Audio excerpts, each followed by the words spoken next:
Ja see tõsi on, et see sisetehingu termin minu arvates ka ei ole kõige õnnestunum.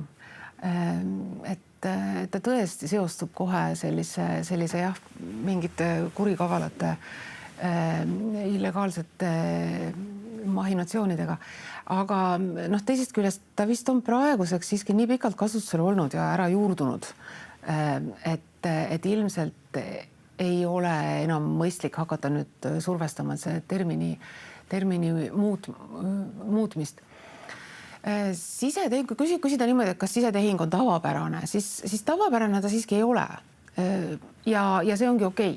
See on normaalne, ta ongi ette nähtud pigem erandina selles mõttes, et mida see sisetehing tähendab. Sisetehing tähendab seda, et hankija jällegi, kellel on midagi tarvis siis oma funktsioonide täitmiseks, mingit asja või mingit laadi teenust, leiab, et seda asja või seda teenust saab ta väga edukalt tegelikult teha ise.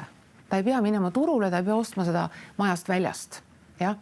No, kuna ennem siin oli jutuks need turundusteenused, et siis võib ju olla, et on mõni hankija, kellel mingil põhjusel on suhteliselt palju vaja teha reklaami, turundust, PR-i, et tal ongi endal selleks osakond, eks ole, inimesed tööl ja mille pärast ta peaks siis minema ja ilmtingimata pakkuma seda lepingut siis turul tegutsevatele ettevõtjatele. Ja see sisetehingu kontseptsioon sellest arusaamast ongi välja kasvanud, et avalikul sektoril ehk siis hankijatel ei ole kohustust tekitada turgu või kunstlikult pakkuda turule selliseid lepinguid, millega tegelikult ta saab ise hakkama. Ja turumajanduse olukorras loomulikult enamasti hankija tooteid ise ei tooda, teenused ise ei osuta ja sellepärast enamasti hanke sõlmib hankelepinguid. Aga teinekord erandkorras võib siiski olla tõesti nii, et ta teeb seda ise. Kas siis töötajatega, aga võib-olla ka oma näiteks talle kuuluva osaühinguga. Et selline näide võiks olla. Ja selline näide nüüd üks hiljutine huvitav kohtulahend oligi see Riigikohtu halduskolleegiumis